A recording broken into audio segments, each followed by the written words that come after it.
When the Mahabali Reservoir was being constructed in 1980, the government at the time boasted that this project will one day enable Sri Lanka to export energy to neighbouring India as well. However, today, at a time when India successfully made their mark in outer space without the need for energy from Sri Lanka, we Sri Lankans are only left with the perceived hope for a developed economy by the year 2048. No one knows as to how many times Sri Lanka will have to suffer power outages between now and 2048, as the CEB System Control Centre, located in Palavatta Battaramulla, cannot address the emergencies that arise in the National Power Transmission Network. At approximately 5:10 last evening, the National Power Transmission Network in the country broke down and darkness enveloped the entire island. This is the 7th time that the country experienced an island-wide power outage during the span of 12 years. The System Control Centre of the CEB was established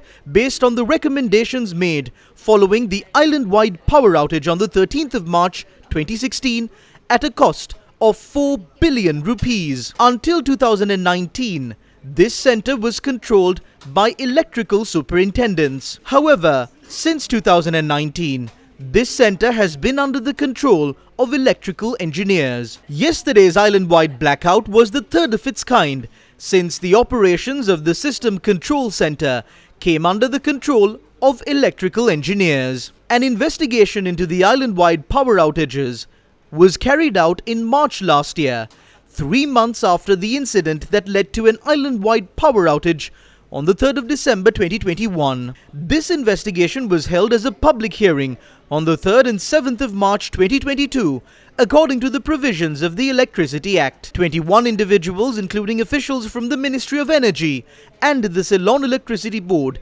testified at this public hearing regarding this questionable island-wide power outage. Based on the information revealed during this public hearing, the Public Utilities Commission of Sri Lanka published its recommendations to prevent such an island-wide power outage via a Gazette notification. After the Gazette was issued pursuant to Section 66 of the Electricity Act, the said recommendations should be implemented by the Minister. One of the gazetted recommendations was to conduct an investigation through the CID regarding the power outage. However, the Minister had failed to implement the recommendations that were gazetted. The damage caused to the national economy due to the island-wide power outage was over 1.5 billion rupees. On the face of it, the island-wide power outage in December 2021 and the island-wide power outage that occurred yesterday share several similarities. The breakdown of a generator at the Noruchole power plant